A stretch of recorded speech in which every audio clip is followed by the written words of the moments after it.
that JDPON and JDPEN are two sides of a coin, and that coin is phony Maoism third worldism. Today we will discuss the outlook and strategy of true Maoism third worldism, which is Maoism Lin-Biaoism, in opposition to the revisionism of $H and the revisionist so-called JDPON JDPEN. True Maoist third worldists call for the establishment of a PDDOPN, that it is a people's democratic dictatorship of the oppressed proletarian nations. Why is the JDPON JDPEN un-Maoist? It is un-Maoist because it speaks of a proletariat of the oppressed nations. Thus, by supposedly calling for a joint dictatorship of the proletariat of oppressed nations, the title implies that a different non-proletarian sort of joint dictatorship of oppressed nations would be possible, for example, a revolutionary pan-Islamic dictatorship, but that we must struggle against this in order to establish an explicitly Maoist third worldist revolutionary regime.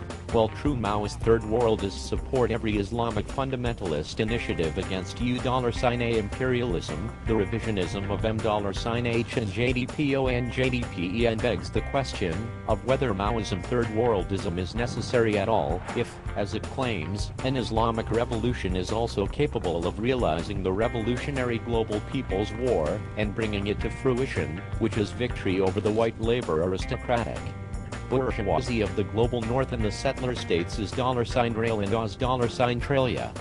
Simultaneously as it calls for sectarian conflict against our fellow revolutionaries, it cedes the revolutionary role of Maoism third worldism to our ideological rivals. In reality, the revisionist JDPON JDPEN only serves the interests of America KKK and imperialism, because it drives a wedge between the fusion of radical Islamic fundamentalism and Maoism third worldism, leading the peoples of oppressed proletarian nations to victory.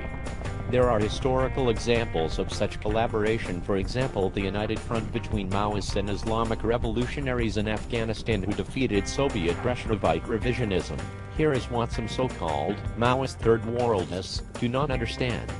All self-described Maoist third worldists agree that the imperialist dialectic causes the first world, working class, to be a labor aristocracy with interests bound to imperialism, so the global north oppressor nations are entirely bourgeois nations without a true proletariat. Agreed. But some so-called Maoist third worldists do not understand the flip side of the equation.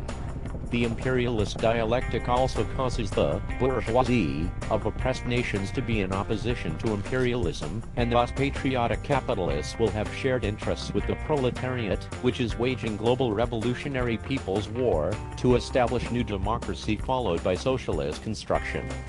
Thus, oppressed nations are entirely proletarian. This is the revolutionary line of Mao and Sultan-Galiev.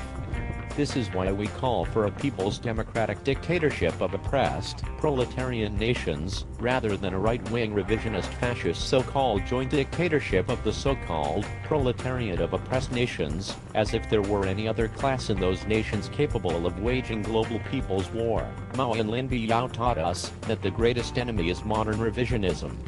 Today the greatest modern revisionism is the reactionary fascist crypto-Trotskyite divisive line embodied in $H revisionism and the phony so-called JDPON JDPEN. We must smash these reactionaries utterly, and without respect for persons, following the example set by Comrade Stalin, and the great proletarian cultural revolution. Long live the unity of Maoist and Islamist in the people's democratic dictatorship of oppressed proletarian nations, which is the PDDOPN, which is true Maoism third worldism.